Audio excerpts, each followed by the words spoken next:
विश्वमध्ये स्थितो गुरुः गुरुर्विश्वं सान्योऽस्ति तस्मै श्री गुरवे नमः। तस्मै श्री गुरवे नमः। ओम नमो समवेत गुरु श्री साईनाथाय नमः। नमो श्री गुरुदेव दत्तात्रेयाय नमः। नमो श्री समदहित गुरु భరద్వాజాయ నమః। జన్మనిచ్చిన తల్లికి నమస్కారం, విద్యాబుద్ధి నేర్పిన గురుదేవుడికి నమస్కారం, శ్రద్ధాభక్తులతో సత్సంగానం చేసిన సాయిబంధులందరికీ నమస్కారం. చూడమ్మా, పరమపుత్రం వంటి సద్గురు సాయినాథ సత్సంగంలో భాగంగా ఆ పరమాత్మ ఒక మహోన్నతత్వాన్ని తెలియజేసి భగవాన్ భరద్వాజ ప్రవచనాల్లో మనం 26 అధ్యాయం భగవంతుడు సృష్టి యొక్క తత్వం గురించి వివరించుకుంటూ దాంట్లో భాగంగా ప్రపంచంలో ఆర్థికంగా భగవంతుని యొక్క ఉనికిని అంగీకరించినటువంటి వారంతా కూడా, అంటే భగవంతుడు ఉన్నాడని ఒప్పుకున్న వారంతా కూడా మతాలలో చెప్పినటువంటి భగవంతుడు కొన్ని లక్షణాలు చెప్తారు. మనకి ఇక్కడ 6-7 లక్షణాలు చెప్తారు ప్రధానంగా. అంటే భగవంతుడు ఉన్నాడని అంగీకరించే వాళ్ళందరికీ కూడా అన్ని మతాల్లో 6-7 లక్షణాలు భగవంతుడికి ప్రధానంగా చెప్తుంటారు. ఈ కామన్ అనమాట ఇది భగవంతునికి. దాంట్లో భగవంతుడు రూపం లేనివాడు, భగవంతుడు రూపం లేనివాడు, ఆయనకి ఏ రూపం లేదు. మన రూపాలతో పూజిస్తున్నాం మనం, మరి రూపాలు ఏమైనా పూజిస్తాం మనం ఏమో. అయితే ఆయన ఏ రూపమైనా చెంది ఉండవచ్చు. వాస్తవానికి మన శాస్త్రం చెప్పింది ఏంటంటే పరమతత్వం గురించి పరమాత్మ నిర్గుణ నిరాకార స్వరూపానిగా చెప్పిందంతా కూడా. ఆయనకి ఏ గుణము ఏ ఆకారము లేదు. అదే విశ్వ చైతన్య శక్తి. అయితే ఆయన నేతృత్వం అది. అయితే అటువంటి నిర్గుణ నిరాకార విశ్వ చైతన్యం నుంచి మాయ ఉద్భవించిందని చెప్తారు. మాయ అంటే నిర్గుణ నిరాకార పరబ్రహ్మ చైతన్యమే తాను అనేక అవధులుగా కానీ సంకల్పించింది అని చెప్పారు. అలాగా పరమాత్మలో వచ్చే సంకల్ప శక్తిని మాయని పిలిచారు అని చెప్పారు. అంచేత వాస్తవానికి దాని మూలంలోకి వెళ్తే ఏ రూపం లేదు, కానీ తన యొక్క మాయలోకి వెళ్తే అన్ని రూపాలు దానివి. కనిపించిందంతా బాబా అంటారు కదా, మీరు చూసినంత కలిసి నేను అంటారు బాబా. అంచేత ఈ రెండు చెప్తారు. భగవంతుడు రూపం లేనివాడు, అయితే ఆయన ఏ రూపమైనా పొంది ఉండవచ్చు అని చెప్తారు. ఆయన సర్వగతుడు, అంతటా ఉన్నాడు. ఆయన లేని చోటు లేదు, ఆయన లేని ప్రదేశం లేదు. అది అంతటా నిండి ఉంటాడు. ప్రకృతి లేదని ఉందంటే దానికి ఆధారం ఆయనే.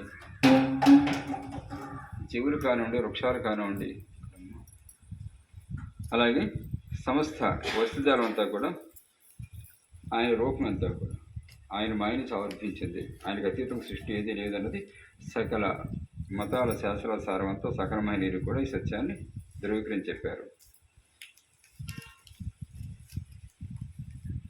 దీన్ని బాబా మరింత లోతుగా మనకు అందించే ప్రయత్నం చేశారు సాయినాథుని.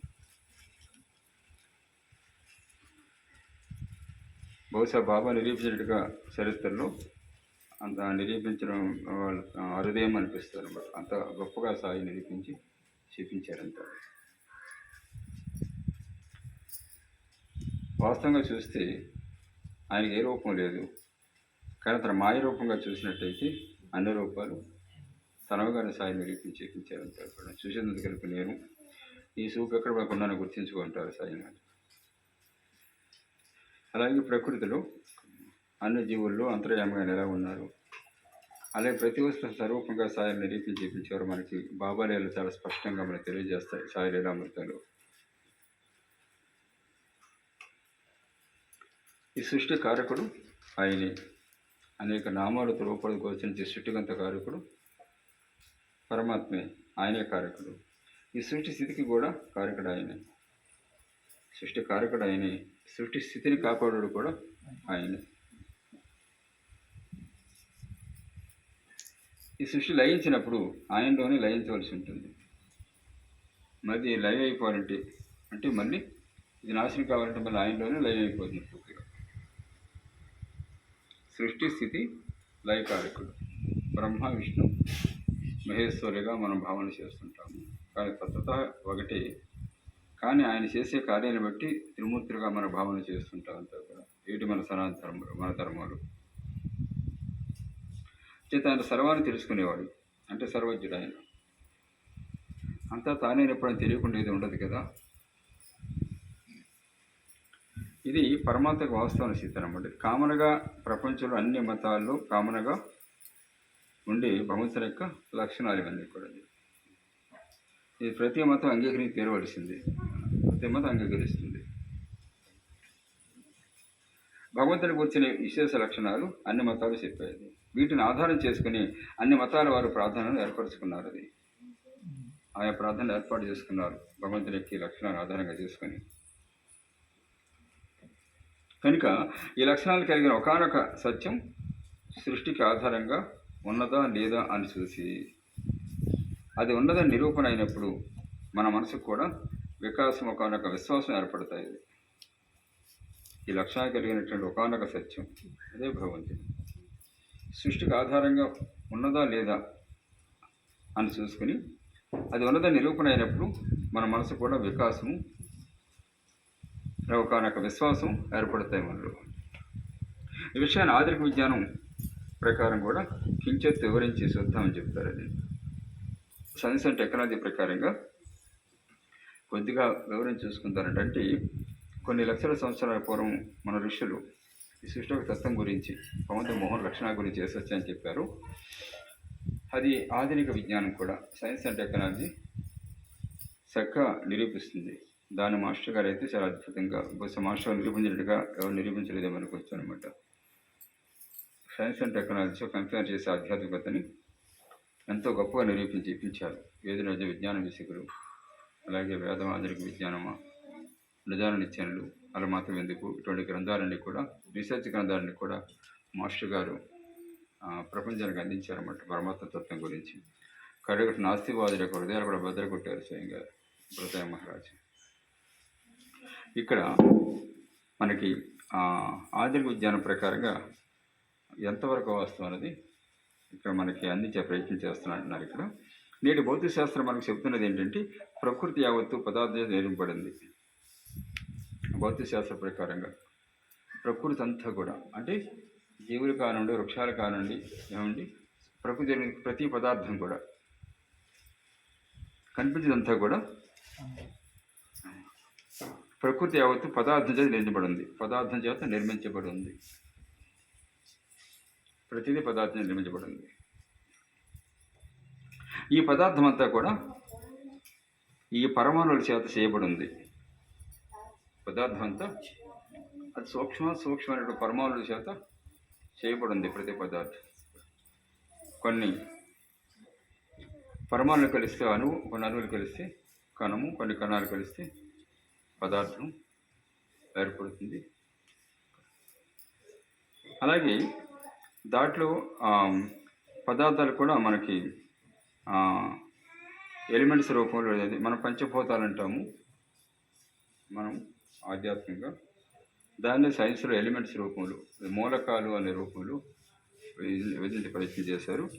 అవి కూడా వాస్తవాన్ని మూలకాలన్నీ కూడా ఒకే శక్తి యొక్క స్వరూపము, కానీ వాటి యొక్క పరమాణు కూర్పును బట్టి అనుకుంటా, ఎలక్ట్రాన్ పోవటాన్ని, పరమాణు కూర్పును బట్టి, ఎలక్ట్రాన్ పోవటాల యొక్క విషయాన్ని బట్టి అది ఆయా పదార్థాలుగా, ఆయా ఎలిమెంట్స్గా విభజింపబడుతుంది. వాస్తవానికి ఇవన్నీ ఒకే శక్తి రూపాలు. ఈ పరమాణులు కూడా ఎలక్ట్రాన్లు, ప్రోటాను, న్యూట్రాన్లు వంటి అంశాలతో చేయబడి ఉన్నాయి. అది 3 రకాల కణాలతో చేయబడి ఉన్నాయి పరమాణులన్నీ కూడాను.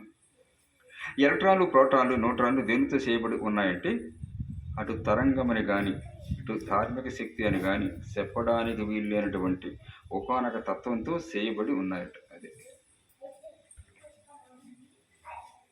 ఇప్పుడు సైన్స్ చదువుకున్న వారు తెలుస్తుంది. ఏమో అంటే పదార్థానికి అతి సూక్ష్మమైనటువంటిది ఏంటి పరమాణు అని చెప్పారు. పరమాణులు కూడా మళ్ళీ 3 రకాల కణాలు ఉన్నాయని చెప్పారు. అవి కంటితో చూసేది కాదు, యంత్రాలకు కూడా కష్టమేమో. అవి కూడా యంత్రాలకు కూడా కనపడతాయా electron, proton, neutrons? Electron microscope చూడగలుగుతాను. ఎలక్ట్రాన్స్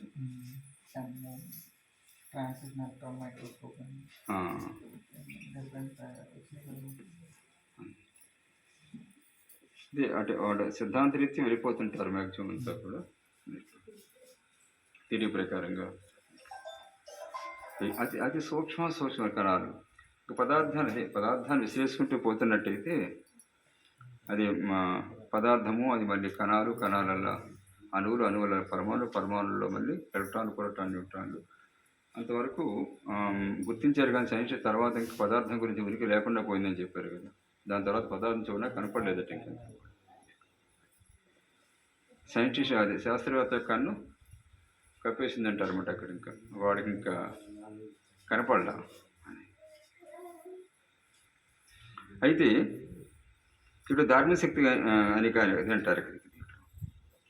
ఈ ఎలక్ట్రాన్లు, ప్రోటాన్లు, న్యూట్రాన్లు దేనితో చేయబడి ఉన్నాయంటే అటు తరంగమని కానీ ఇటు ధార్మిక శక్తి అని కానీ చెప్పడానికి వీలైనటువంటి ఒకనొక తత్వం చేత చేయబడి ఉన్నాయని చెప్తారు. శక్తి తరంగాలు. దీన్ని బట్టి మనకు అర్థమవుతున్నది ఏమిటంటే ఏ ఒక్క శక్తి శాతనైతే విశ్వమంతా చేయబడి ఉందో, ఏ ఒక్క శక్తి శాతనైతే విశ్వమంతా చేయబడి ఉన్నదో ఆ ఒక్క శక్తి శాతని ఈ ఎలక్ట్రాన్లు, ప్రోటాన్లు, న్యూట్రాన్లు మొదలగువన్నీ చేయబడి ఉండాలి. అది అన్నిటికీ మూలం మళ్ళీ శక్తి ఎదుట. వాటి యొక్క సమ్మేళనం చేతనే ఈ పరమాణువులు చేయబడి ఉండాలి. ఎలక్ట్రాన్, ప్రోటాన్, న్యూట్రాన్లు వాటి సమ్మేళనం చేతనే పరమాణువులు చేయబడి ఉండాలి. ఈ పరమాణుల యొక్క సమ్మేళనం చేతనే అణువులు చేయబడి ఉండాలి. పరమాణులు కలిస్తే అణువుగా ఏర్పడుతుంది. వాటి యొక్క ఈ అణువు యొక్క సమ్మేళనమే ఈ విశ్వమంతా కూడా. ఈ అణువుల యొక్క కలయికే కనిపించే విశ్వమంతా కూడా. ఈ అగ్నాడు కూడా బ్రహ్మాండ గోళాల దగ్గర నుంచి సరాచర జగత్తున్నటువంటి సమస్త జీవరాశి, సమస్త వృక్షకోటి, సమస్త వస్తుజాలం అంతా కూడా ఈ అణువుల యొక్క కూర్పే అంతా కూడా. అణువుల కూర్పే అంటే ఆ మూలమైనటువంటి కణం ఏదైతే ఉన్నదో ఆ ఒక్కదాని చేతన విశ్వమంతా చేయబడి ఉంది. మూలమైన కణం ఏదైతే ఉందో ఆ ఒక్కదాని చేతే విశ్వమంతా చేయబడి ఉందంటారు ఇక్కడ. ఇది మూలం.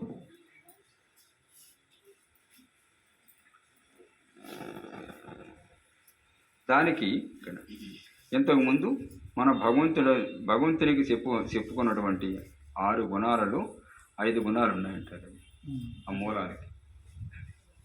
ఏదో భగవంతుని చెప్పుకున్నాము, 5-6 లక్షణాలు చెప్పుకున్నాం కదా. అన్ని మతాల్లో భగవంతుడి గురించి కామన్గా 5-6 లక్షణాలు చెప్పుకున్నాం కదా. దీంట్లో 5-6 లక్షణాలు ఏంటి? 5-6 లక్షణాలు. ఆయన భగవంతుడు రూపం లేనివాడు. అయితే ఆయన ఏ రూపమైనా చెంది ఉండవచ్చు. ఆయన సర్వగతుడు, అంతా వ్యాపించినవాడు.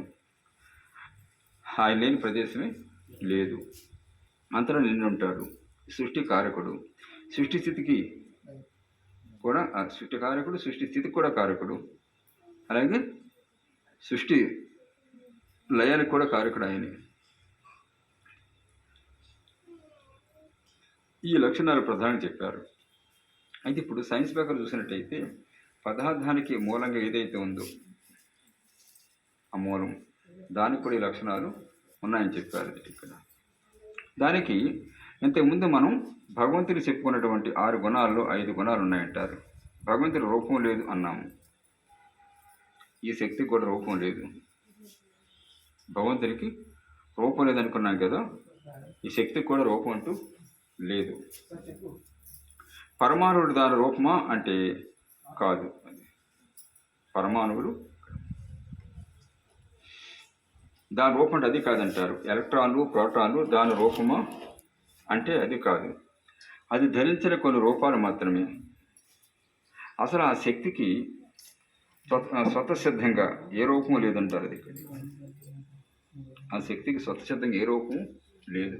తెలుసుకున్న నిరాకార స్వరూపం ఆ శక్తి. దాని చేత చేయబడినటువంటి, దాని చేత ఆవరించబడినటువంటి వస్తువు ఈ సృష్టిలో ఏది లేదు. అది దాని చేత చేయబడినటువంటి, దాని చేత ఆవరించబడినటువంటి వస్తువు ఈ సృష్టి ఏది లేదు. ఇక్కడ అంతా ఆ మూలం వల్లే సమస్త వస్తుజాలము చేయబడి ఉన్నాయి. ఆ మూలమైనటువంటి ఆ సద్వస్తువే మొత్తం అన్నిటికీ ఆధారంగా ఉంది. దాని చేత చేయబడినటువంటి, దాని చేత ఆవరించబడినటువంటి వస్తువు ఈ సృష్టిలో ఏదీ లేదు. ఈ సృష్టికి అదే కారణం.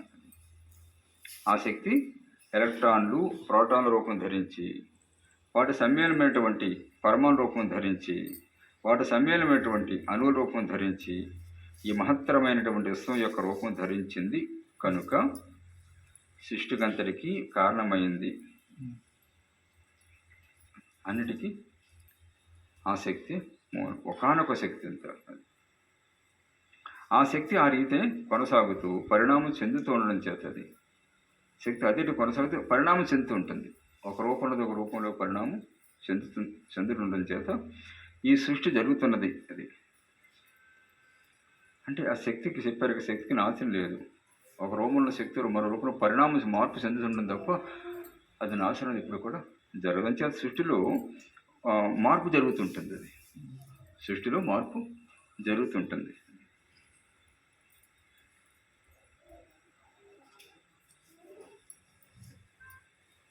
కాబట్టి వీటన్నిటికీ కారణం అదే శక్తే కారణం. ఎప్పటికైనా ఈ సృష్టి లయించడం అంటూ జరిగితే ఆ తత్వంలోకి లయించడం తప్ప మరొక అవకాశం లేదు. అది సృష్టి నాశనం అయిందనుకోండి, మరి ఆ తత్వంలో లయమైపు లోపల కలిసిపోతుంది తప్ప మరో విధంగా నాశనం అంటే ఏమీ జరగదు. అలా జరిగే అవకాశమే లేదు. ఇది సైన్స్ తెలియజేస్తుంది. కాబట్టి రూపరహితుడైన భగవంతుని యొక్క లక్షణం దానికి ఉంది. అది భగవంతుడు ఏ రూపం లేదని చెప్పింది కదా. అన్ని మతాలు కూడా ఆ లక్షణం దానికి ఉంది. సర్వగతుడైనటువంటి భగవంతుని లక్షణం రెండవ లక్షణం కూడా ఆ శక్తికి ఉంది. సర్వగతుడు అంతా ఆ శక్తి ఆవరించింది. విశ్వం అంతా కూడా సర్వగతుడు ఆ శక్తికి ఉంది. అలాగే సృష్టి కారణమైనది, స్థితి కారణమైనది, లయానికి కారణమైనది మొదటి లక్షణాలు అనేది అనుకున్నాయి. ఇది సృష్టి కారణము శక్తి, సృష్టి యొక్క స్థితి కారణము శక్తి, మన లయానికి కూడా కారణం ఆ శక్తి. అంటే నేటి భౌతిక శాస్త్రం దేనినైతే అంగీకరిస్తున్నదో ఆ సత్యం అంతా కూడా, నేటి భౌతిక శాస్త్రం దేనినైతే అంగీకరిస్తుందో ఆ సత్యం అంతా కూడా భగవంతునికి మనం చెప్పుకుంటున్న లక్షణాలన్నీ కూడా ఆ సత్యాన్ని వర్తిస్తున్నాయి. అది భగవంతుడు ఏ లక్షణాలు చెప్పుకుంటున్నాము అలాగే సృష్టికి మూలమైనటువంటి శక్తికి ఈ లక్షణాన్ని కూడా వర్తిస్తున్నాయని చెప్తారంట. దీన్ని మనం ఎంతో లోతుగా విజ్ఞాన విసుకుల్లో ఇంకా చాలా లోతుగా మనకు అందించే ప్రయత్నం చేశారు భర్తయ్య మహారాజు. చివరకు ఒక చోట మాత్రం సమస్య వచ్చింది. అది చివరికి ఈ లక్షణాలు దాదాపు 5-6 లక్షలు కంపేర్ అయిన అది భౌతిక శాస్త్రానికి ఆధ్యాత్మికతకి 5-6 లక్షలు కంపేర్ చేసుకున్నా సరిపోల్చుకున్నా చివరికి ఒక చోట మాత్రం సమస్య వచ్చింది. ఏంటంటే ఈ సృష్టికి మూలమైన ఆ శక్తి జడమైనదా లేక అన్నింటినీ తెలుసుకుంటూ అనుభవించగల చైతన్య స్వభావం గలదా? అది సృష్టికి మూలమైన శక్తి జడమైనదా, కదలగలిగిన జడమైందా, లేక అన్నింటినీ తెలుసుకుంటూ అనుభవించగల చైతన్య స్వభావం దానికి ఉందా ఆ శక్తికి అని ప్రశ్న. అన్నింటిని అనుభవిస్తూ అన్నింటిని తెలుసుకుంటూ అనుభవించగల చైతన్య స్వభావం దానికి ఉందా ఆ శక్తికి, లేక జడమా? ఇది ప్రశ్న. ఇది మూలమైన ప్రశ్న. అది భగవంతుని అంగీకరించిన వాళ్లకు వచ్చేటటువంటి వ్యత్యాసం ఈ ఒక్క సేట అనట. అదేంటి నాస్తికులకి ఆస్తికులకి ఎక్కడంటే తేడా ఇక్కడే వస్తుందట. అంతా భగవంతుడు ఉన్నాడని ఒప్పుకునే వాళ్ళకి, భగవంతుడు లేడని అనుకునే వాళ్ళకి ఇక్కడ తేడా వస్తుందట. అది జడమా లేక అన్నింటినీ తెలుసుకుంటూ అన్నిటిని అనుభవిస్తూ ఇక్కడ చైతన్య స్వభావం కలదా? అది ఇక్కడ ప్రశ్న. అటు భౌతిక శాస్త్రజ్ఞులు భౌతికవాదులు కూడా ఈ సృష్టి మొత్తం ఆ శక్తితోనే చేయబడి ఉంది అని అంగీకరించి తీరవలసిందే. భౌతిక శాస్త్రజ్ఞులు భౌతికవాదులు సృష్టి మొత్తం శక్తితోనే చేయబడి ఉంది అని అంగీకరించి తీరవలసింది. దాంట్లో ఏమాత్రం సందేహం లేదు. సైన్స్ అక్కడ నిరూపించింది. అంటే భౌతిక శాస్త్రరీత్యా సర్వానికి ఒకనొక శక్తి కారణమని అంగీకరించి తీరాలి. అంతరికి ఒక శక్తి కారణం ఒప్పుకొని తీరాలి. అయితే ఆ శక్తి మూలమైన శక్తి కనుక అన్నింటినీ తెలుసుకుంటూ అన్నింటినీ అనుభవిస్తూ అన్నింటినీ నిర్ణయిస్తూ ఉండగల మనలోని చైతన్యానికి గల ధర్మం కలదైతే ఆత్మ లేక పరమాత్మ అనబడే గుణాన్ని అంగీకరించినట్లే లెక్క. ఎవరు? సైన్స్. అలాగే అయితే ఆ శక్తి మూలమైన శక్తి కనుక, అది మూలమే కనుక అన్నింటినీ తెలుసుకుంటూ అన్నింటినీ అనుభవిస్తూ అన్నింటినీ నిర్ణయిస్తూ ఉండగల మనలోని చైతన్యానికి, మనలో చైతన్యం అన్నింటినీ తెలుసుకుంటూ ఉంటుంది, అన్నింటినీ అనుభవిస్తూ అన్నింటినీ నిర్ణయిస్తూ ఉండగల మనలోని చైతన్యానికి గల ధర్మం కలదైతే ఇదే ధర్మం చైతన్య శక్తికి ఉందనుకో, అది ఉన్నదైతే ఆత్మ యొక్క పరమాత్మ అనబడి గుణాన్ని అంగీకరించినట్లే లెక్క. అలాగే ఆత్మ యొక్క పరమాత్మ ఉన్నట్టు అంగీకరించినట్లే. మనలో ఉన్న చైతన్యం అయితే అన్నీ తెలుసుకుంటూ అన్నీ అనుభవిస్తూ అన్నింటిని నిర్ణయిస్తూ ఉంటుందో అదేవిధంగా చైతన్యం ఉందనుకుంటే భగవంతుడు ఉన్నాడని ఒప్పుకున్నట్టే. దాన్నే భగవంతుడు అన్నారు ఆస్తికులు. వాళ్ళన్నింటినీ కూడా తెలుసుకుంటూ అనుభవిస్తూ నిర్ణయిస్తున్నటువంటి ఏ శక్తిని దాన్నే ఉన్నారంటే భగవంతుని చెప్పారు ఆస్తికులు. అట్లా కాక అటువంటి తెలుసుకునేటువంటి ఎరుక దానికి లేకపోయినట్లయితే అలా అన్నింటినీ తెలుసుకుంటూ అనుభవిస్తూ నిర్ణయిస్తుండే శక్తి దానికి లేకపోయినట్లయితే అంటే అది విద్యుత్ శక్తి అయస్కాంత శక్తి వంటి జడమైన శక్తి మాత్రం అయినట్లయితే, విద్యుత్ శక్తి అయస్కాంత శక్తి జడమైన శక్తి మాత్రం అయినట్లయితే ఇప్పుడు భౌతికవాదాన్ని కానీ భగవంతుడు లేడనేటటువంటి నాస్తికవాదాన్ని కానీ సత్యమని మనం అంగీకరించవలసి ఉంటుంది. ఇదమ్మా తెలుసుకునే శక్తి లేకపోతే. కాబట్టి ఆ శక్తి సచేతనమవునా కాదా అన్నది ప్రధానం. సచేతనమా కాదా, చైతన్యం కూడిందా కాదా అని ప్రధానం. అప్పుడు ఒక విషయం ఆలోచించవలసి ఉంటుంది. ఏంటంటే ఈ సృష్టికి మూలమైన శక్తి ఒకనొకటి ఉన్నదని భౌతిక శాస్త్రాలు కూడా అంగీకరిస్తున్నారు. సృష్టి మూలమైన ఒకనొక శక్తి ఉందని భౌతిక శాస్త్రవేత్తలు కూడా ఒప్పుకుంటున్నారు, అంగీకరించి తీరుతున్నారు. ఆధ్యాత్మిక శక్తివేత్తలు తత్వవేత్తలు కూడా అన్నింటిలోనూ నిండి ఉన్నటువంటి అదృశ్యమైన అతీతమైన ఒక శక్తి ఉన్నది, అదే భగవంతుడు అని నమ్ముతున్నారు. భౌతిక శాస్త్రవేత్తలు ఒప్పుకుంటున్నారు. అలాగే ఆధ్యాత్మికవేత్తలు ఇక్కడ ఋషులు మహాయోగులు కూడా ఈ సత్యాన్ని ఒప్పుకుంటున్నారు. మన పెద్దవాళ్ళు పాడే తత్వాలను చూస్తే ఆ సంగతి స్పష్టమవుతుంది. అలాగే కొందరు నేటి భౌతికవాదులు చెప్తున్నట్లు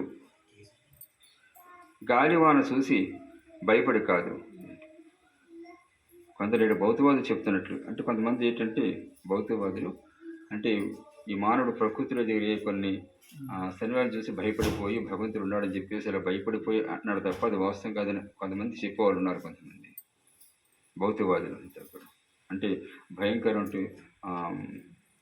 ఏమంటే తుఫాన్ రావచ్చు, లేకపోతే భయంకర పిడుగులు పడవచ్చు, వర్షాలు పడవచ్చు, లేకపోతే ప్రకృతి ప్రయాలు వచ్చినప్పుడు దాన్ని భయపడిపోయి భగవంతుడు ఉన్నాడని చెప్పేసి వీళ్ళు ఆ విధంగా నమ్మే ప్రయత్నం చేస్తారని చెప్పేసి కొంతమంది భక్తులు చెప్పే ప్రయత్నం చేస్తారంతా కూడా. అంతే అలాగా కొందరు భౌతికవాదులు చెప్తున్నట్టు గాలివాన చూసి భయపడి కాదు, అగ్నిని చూసి భూకంపాన్ని చూసి భయపడి కాదు, అన్నింటిలోనూ నిండి ఉన్నటువంటి అద్భుతమైన అగోచరమైన అతీంద్రియమైన ఒకనొక శక్తి ఉంది అంటారు. అది అన్నిట్లో అది సృష్టిని నడుపుతున్నది అని తెలిసి దాని యొక్క ప్రీతి కోసం ఆ శక్తి సృష్టిని నడుపుతుందని చెప్పి విషయం తెలుసుకొని ఏమంటే అదే భగవంతుడు అంటే ఆ భగవంతుని యొక్క ప్రీతి కోసం దాని యొక్క సంతృప్తి కోసం దానితో సంయోగం చెందడం కోసం మాత్రమే వాళ్ళు చేస్తున్నారని పరిశోధనలు నిరూపిస్తున్నాయి. అంతే భయపడి కాదు. దాని యొక్క ప్రీతి కోసం, దానికి సంతృప్తి కోసం. అదే భగవంతుడి యొక్క శక్తి. దానితో సంయోగం చెందడం కోసం మాత్రమే వాళ్ళు చేస్తున్నారని పరిశోధన నిరూపిస్తుంటే తెలుస్తున్నాయంటారు. యాంథ్రోపాలజీలో ఈ విషయాలన్నీ ఉన్నాయంటారు ఇక్కడ యాంథ్రోపాలజీ. కాబట్టి నేటి విజ్ఞాన పరిశోధనలను బట్టి చూస్తే వారిది కూడా ఊహాగానమే కానీ వాస్తవం కాదని తెలుస్తుంది. అది నేటి విజ్ఞాన పరిశోధన బట్టి చూస్తే శాస్త్రవాది చెప్పేది కూడా ఊహాగానమే కానీ వాస్తవం కాదని తెలుస్తుంది. అంటే ఇప్పుడు చెప్పే సైన్స్ కూడా పూర్తిగా కరెక్ట్గా చెప్పేసింది కాదంటారు ఇక్కడ. అంటే ఇక్కడ వరకు ఇది పరిమితం అంతే, ఆ పైన ఇంకేమీ లేదని కాదు, ఇంకా సత్యమేం లేదని కాదు. ఇంకా తెలుసుకోవాల్సినంత ఉంది. పూర్తిగా తెలుసున్నట్టు మాత్రం ఎక్కడ వివరణ కాదు. ఈ పరిశోధన బట్టి చూస్తే 18వ శతాబ్దం చివర 19వ శతాబ్దం ప్రారంభంలోనూ ఒకానొకరు మతం అనేది ఈ విధంగా ప్రారంభమై ఉంటుంది అని చెప్పారు. కానీ జాతి మీద, సంస్కృతి మీద తర్వాత చేసిన పరిశోధన బట్టి అది వారి స్వకల్పితమేనని నిరూపణ అవుతుంది. అది ఎవరు శాస్త్రాలు చెప్పినటువంటి అన్నమాట, ఎలా చెప్పుకోవాలి. ఈ విధంగా ఇప్పుడు మనం చెప్పుకున్న విధంగా సైన్స్ పరంగా కొద్దిగా మాత్రమే తీసుకొని దాన్ని విమర్శించుకుంటూ ఏ విధమైన నిర్ణయానికి వచ్చామో అటువంటి భావాలతోని అవతలారు కూడా చేస్తున్నారని తెలిసినప్పుడు మన యొక్క భావాలను సంస్కరించుకోవాల్సిన అవసరం ఉందంటారు ఇక్కడ. అంచేత శాస్త్రవేత్తలు కూడా కొంతవరకు వెళ్ళి తర్వాత దాన్ని మళ్ళీ ఊహల్లోకి వెళ్ళారు తప్ప మేము చెప్పిందే ఇంకా ఈ ఫైనల్ అన్నకు అవకాశం ఏమీ లేదు. అంటే అంతవరకు వెళ్ళారు. అది ఆ తర్వాత ఇంకేమీ లేదనకు అవకాశమే లేదు. ఆస్తికులు నాస్తికులు పరస్పరం అవగాహన చేసుకునేటటువంటి అవసరము సమయము ఇప్పుడు వచ్చిందంటారు. అది ఆస్తికులు అంటే దేవుడు ఉన్నాడని ఒప్పుకునేవాళ్ళు, నాస్తికులు అంటే దేవుడు ఒప్పుకునేవాళ్ళు. వీళ్ళిద్దరూ కూడా పరస్పరం అవగాహన చేసుకునేటువంటి అవసరము సమయం ఇప్పుడు వచ్చిందంటారు. ఆస్తికులు ఏమంటున్నారంటే ఈ మూలమైన తత్వానికి ఒక ధర్మం ఉన్నదని అంటున్నారు. అది ఏది సృష్టికంతరికి మూలంగా ఏదైతే ఉందో ఆ తత్వానికి ఒక ధర్మం ఉందని చెప్తున్నారు. ఎవరు? దేవుడు ఉన్నాడని అంగీకరించేవాళ్ళు ఆస్తికులు ఉన్నారు. ఆ ధర్మం లేదని అనడానికి వీలు లేదు. ఎందుకంటే ఆ ధర్మం లేకపోతే ఈ సృష్టి జరగడానికి అవకాశం లేదు. ఈ కోణంలో చూసినప్పుడు కూడా సృష్టి యావత్తు కూడా ఇంత నిర్దిష్టంగా సిస్టమేటిక్గా జరుగుతుందంటే దీని వెనకాల ఒక శక్తి పనిచేస్తే తప్ప అలా జరిగే అవకాశం లేదన్నది ఎంత తక్కువ ఆలోచన కూడా అర్థమవుతుంది ఈ విషయం. ఇట్లా కాకుండా ఆధునిక శాస్త్రం ఆధారంగా ఒక్కొక్క సైన్స్ను తీసుకొని సుదీర్ఘంగా సృష్టి యొక్క మూలతత్వాన్ని ఇంకా బాగా వివరించుకుంటూ పోవచ్చు. ఇప్పుడు చెప్పినవి స్థూలంగా కొన్ని విషయాలు మాత్రమే. దీనిపై ఇంకా విశ్లేషించి వివరించుకుంటూ పోయిన కొద్దీ ఇదే ఇంకా బాగా నిరూపణ అవుతూ పోతుంది తప్ప మనం ప్రక్కకు తొలగిపోయేందుకు ఆధారాలు నాకు తెలిసినంతవరకు ఎక్కడా కూడా దొరకలేదంటారు. ఇక్కడ విశ్లేషణ చేసుకునే కొద్ది ఇంకా తీసిపోతే తప్ప ఇంకా పక్కకు వెళ్ళే అవకాశమే లేదంటారన్నమాట. అలాగని నాకంతా తెలుసునని కాదు, నేను చూసినంతవరకు ఎక్కడా లభించలేదని మాత్రం చెప్పగలనంటారు. అంతా తెలుసని కాదు, నేను చూసినంత వరకు ఎక్కడ లభించలేదని మాత్రం చెప్పగలుగుతానంతే. అంటే తన పరిజ్ఞానం మేరకు మాత్రమే తప్ప అంతే నాకు తెలిసిందే వేదము, ఇంకా తర్వాత ఇంకేమీ లేదనకు అవకాశమే లేదు. కాబట్టి మనం విశ్వసిస్తున్నది నిరూపించలేని ఒకనొక విషయాన్ని కాదు. దేనినైతే నిరూపించిన కష్టము దానిని గూర్చి లేదని విశ్వసిస్తున్నామన్నమాట. అది దేనినైతే నిరూపించిన కష్టము దాని గురించి లేదని విశ్వసిస్తున్నాం అన్నమాట. అది అంటే దాన్ని నిరూపించడం కష్టం అంతే తప్ప కష్టం అని చెప్పేసి లేదంటున్నాం. అది సరికాదు కదా. దీంట్లో సాధారణంగా మన ఉంటే వచ్చే మాట అదే కదా, మన వల్ల కాకపోతే అది అవదు అంతే అంటాడు, అక్కడ లేదంతే అంటాడు. అంతే అంటే ఇక నా వల్ల కాదనమాట అండు. అంటే నాకు నా శక్తి లేకపోతే నా జ్ఞానం అంతవరకే ఉందని మొదటి ఒప్పుకోడు. అలా మాట్లాడరు అలాగంతా కూడా. ఏమండి ఖచ్చితంగా మానవ స్వభావం అనమాట అంటారు అది.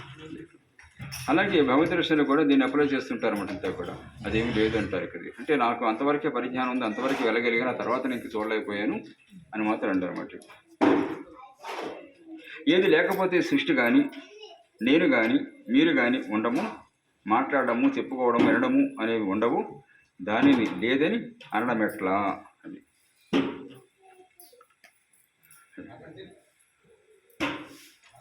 ఎందుకంటే ఏది ఉన్నదో, ఏది లేకపోతే ఈ సృష్టి కానీ నేను కానీ మీరు కానీ ఉండము, మాట్లాడము, చెప్పుకోవడము, వినడము అనేవి ఉండవు, దాన్ని లేదని అనడం ఎట్లా? అది అంచేత నువ్వు తెలుసుకోలేదని చెప్పేసి ఇంకా లేదంటే ఎలా కుదురుతుంది?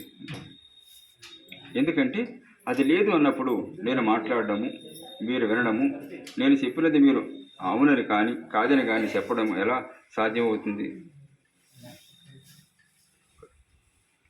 ఇప్పుడు దానికి ఇక్కడ ఒక పని జరుగుతుందంటే, ఒక కార్యం జరుగుతుందంటే ఇక్కడ దీనికి ఒక కర్త కర్మ క్రియ అని ఉన్నాయి కదా దీంట్లో. మరి ఇంత వ్యక్తి స్థాయిలోనే ఇంత ఎలా జరుగుతుందంటే ఇక్కడ విశ్వ చైతన్య స్థాయిలో దానికి ఒక కర్త అంటే ఒకడు లేడని ఎలాగా చెప్పగలుగుతా అంత. నేను కొన్ని భావాలు చెప్పాలంటే అవి నాకు అర్థం కావాలి. నేను కొన్ని భావాలు చెప్పాలంటే అవి నాకు అర్థం కావాలి, ఆలోచన ఉండాలి. మీ అందరికీ కూడా ఆలోచించే అర్థం చేసుకునే సామర్థ్యం ఉండాలి. అప్పుడు మాత్రమే మీతో మాట్లాడడము, మీరు వినడము, మీరు అంగీకరించడము లేక అంగీకరించకపోవడం జరుగుతుంది. అది అసలు విషయం. అంతే కదా. మనం ఇదంతా తెలుసుకుని వెళ్ళి ఒకరి దగ్గరికి వెళ్ళి అలా కని చెప్పి తీరు మొదలెట్టాను తిట్టి ఇక్కడ ఆడు ముందుగా వదిస్తాడు. ఇక్కడ చూద్దాం వాడు సబ్జెక్ట్ అర్థం కాదు, విషయం వాడికి తెలియదు, వెను చెప్పేది విండు, అర్థం చేసుకోడు, అలా ఆలోచన ఆడుకుండదు, గుడ్డిగా కొట్టుబడతాడు. నీకంతా తెలుసు, ఉపయోగం ఏముంది? ఇప్పుడు ఎక్కువ మంది ఈ టైపులోనే ఉంటారు అంతా కూడా వాళ్ళు. అది అంతేగాని దాన్ని అవగాహన చేసుకోవాలనే ఆలోచన ఉండదు. ఇలా గుడ్డుకు కొట్టుబడే వాళ్ళు ఎక్కువ మంది ఉంటారు ఇక్కడ. అది అంటారు ఇక్కడ.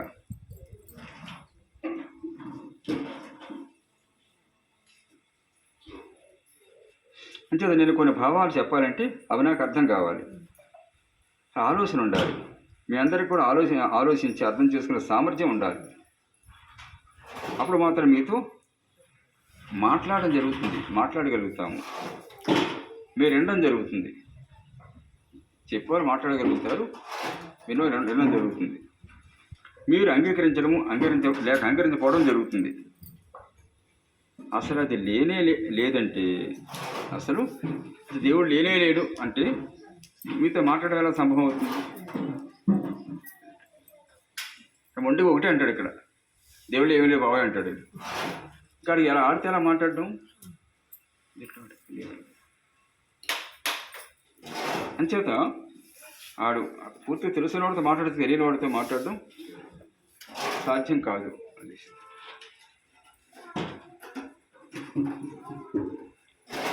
అది అంచేత వాళ్ళు కొంచెం ఎంతమంది అవగాహన ఉండదు. ఒక సబ్జెక్ట్ ఎవరితో మాట్లాడాలంటే వాళ్ళకి కూడా ఎంతమంది అవగాహన ఉంటే మన మాటలు అర్థం చేసుకోవడానికి స్థాయి ఉన్నట్టయితే చెప్పగలుగుతాము.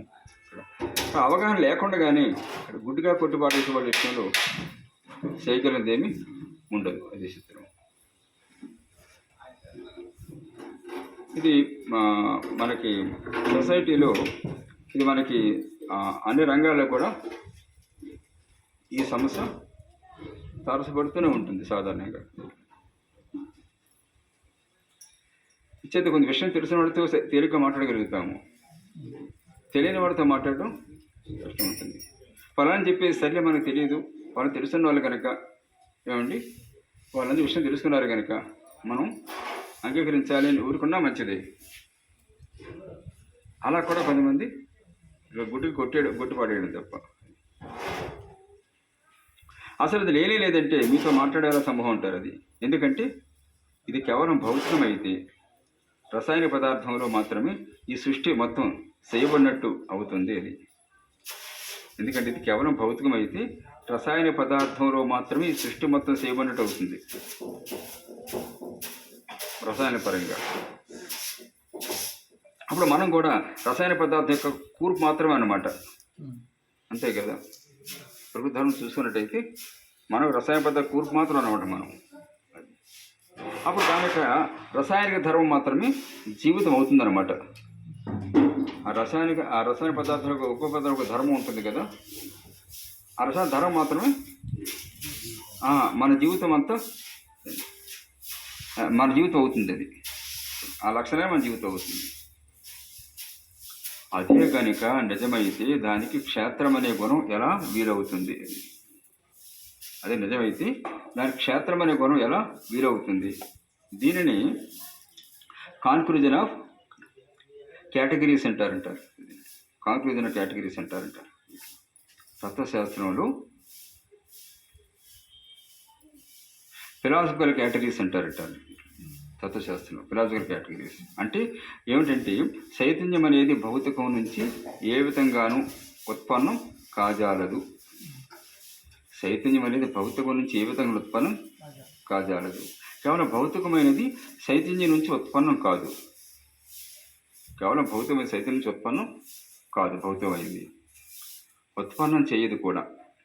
ఏది? చైతన్యం ఉత్పన్నం చేయదు. అంటే చైతన్యము భౌతికమైనవి పూర్తిగా భిన్నమైనవి. ఈ విషయం బాగా గమనించాలి. అంటే నీరు మంచుగడ్డ ఐస్ అనేవి పూర్తిగా భిన్నమైన పదార్థాలు అనుకోండి. ఒకదానికొకటి ఏమాత్రం సంబంధం లేనివని అనుకోండి.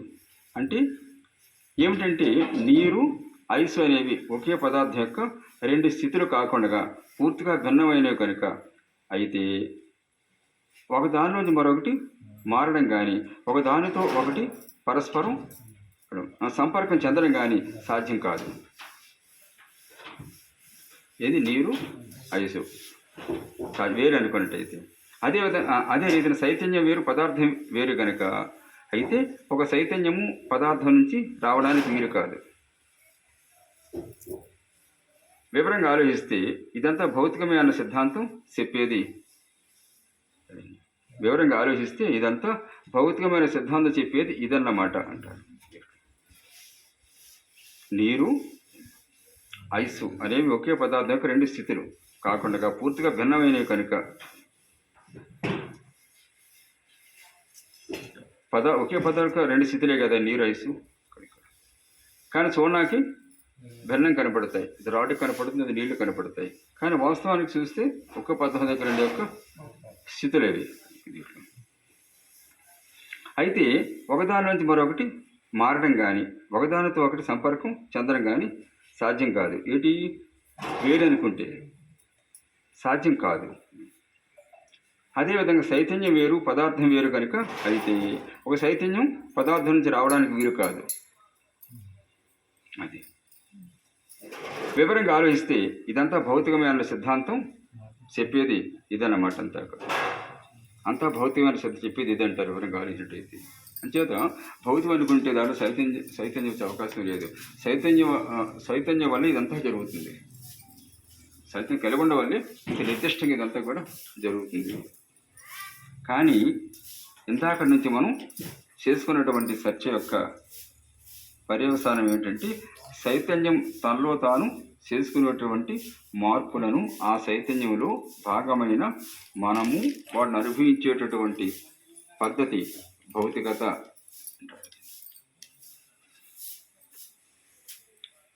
ఇదమ్మా ఇందాక నుంచి మనం చేసుకునేటువంటి చర్చ యొక్క పర్యవసానం. చైతన్యం తనలో తాను చేసుకునేటువంటి మార్పులను తనలో తాను మార్పులు చేసుకుంటుంది చైతన్యం. చైతన్య స్వభావమే అది. మార్పుల్ని ఆ చైతన్యంలో భాగమైన మనము వాటిని అనుభవించేటటువంటి పద్ధతి భౌతికత. కాబట్టి భగవంతుని పట్ల విశ్వాసం ఉపయోగకరమైనదే కానీ సత్యమైనది కాదు అనే భావం సరైనది కాదు. భగవంతుని పట్ల విశ్వాసము ఉపయోగకరమైంది. భగవంతుడు ఉన్నాడు అనుకోవడం వల్ల చాలా శ్రేయస్సు ఉంది కనుక ఉపయోగకరమైనది, కానీ సత్యమైనది కాదు అనే భావం సరైనది కాదంటారు. అది సత్యమైనది అన్నది మాత్రమే విశ్వసించాలి. అది సత్యమైనది అన్నది విశ్వసించాలి. అది సత్యమైనది అని మనం ఎందుకు విశ్వసిస్తున్నామంటే సృష్టి ఉన్నదని విశ్వసిస్తున్నాం కనుక, సృష్టికి మూల కారణమైన ఒకనొక శక్తి ఉన్నది అని విశ్వసిస్తున్నాం కనుక కారణం లేనిది ఏది ఉండజాలదని ఆధునిక శాస్త్ర పరిజ్ఞానం కూడా అంగీకరిస్తుంది. కాబట్టి సైన్స్కి అంతా పట్టుకోమైనటువంటి కార్యకారణ సంబంధమైన దానిని తీసుకున్నట్లయితే నిమిత్త కారణము, ఉపాదాన కారణమని వేదాంతంలో 2 కారణాలు చెబుతారు. వేదాంతంలో నిమిత్త కారణము, ఉపాదాన కారణాలు చెబుతారు. అంటే ఒక కుండ తయారు చేయాలంటే తయారు చేసేవాడు ఒక రకమైన కారణము, మట్టి అనేది రెండవ రకమైన కారణము. విడిగా పడి ఉన్న మట్టిని కుండగా తయారు చేయాలంటే ఆ తయారు చేసేవాడు ఒక కారణం. కానీ తయారు చేసేవాడు మాత్రమే ఉండి కుండ తయారు చేద్దాం అనుకున్నంత మాత్రాన మట్టి లేకపోతే తయారు చేయడం వీలు పడదు. అందుకని మట్టి కూడా ఒక కారణం కావాలి. కుండ తయారవ్వాలంటే తయారు చేసే కారణం కావాలి, మట్టి ఒక కారణం కావాలి. కానీ మట్టి మాత్రమే ఉంటే కూడా చాలదు. మట్టి ఉంటే కుండ తయారవుతుందా? తయారు చేసేవాడు కావాలి కదా. చేసేవాడు లేకపోతే కుండ తయారవ్వదు. అందుకని కుండ తయారు చేసేవాడు ఒక హేతువు, ఒక కారణం. అలాగే మట్టి కూడా మరొక హేతు, మరొక కారణము. ఈ 2 రకాల కారణాలు లేక ఏ క్రియ జరగదు, ఏ పని జరగదు. కుండే కాదు, ఏ పని జరగదు. అయితే కుండను తయారు చేసిన తర్వాత కుండకు ముందుగా ఉన్న మట్టి ఉన్నదే అది కుండ రూపంలో కూడా కొనసాగుతుంది. అది కుండ తయారు చేసిన తర్వాత కుండ తయారు కావడానికి ముందున్న మట్టిని చూసారా, అది కుండ రూపంలో కూడా కొనసాగుతుంది. అది కుండ లేక ముందు ఏ మట్టి ఉందో కుండ రూపంలో కూడా అది కొనసాగుతుంది. కుండ తయారవక ముందు ఉన్నది కుండ రూపంలో ఉంది.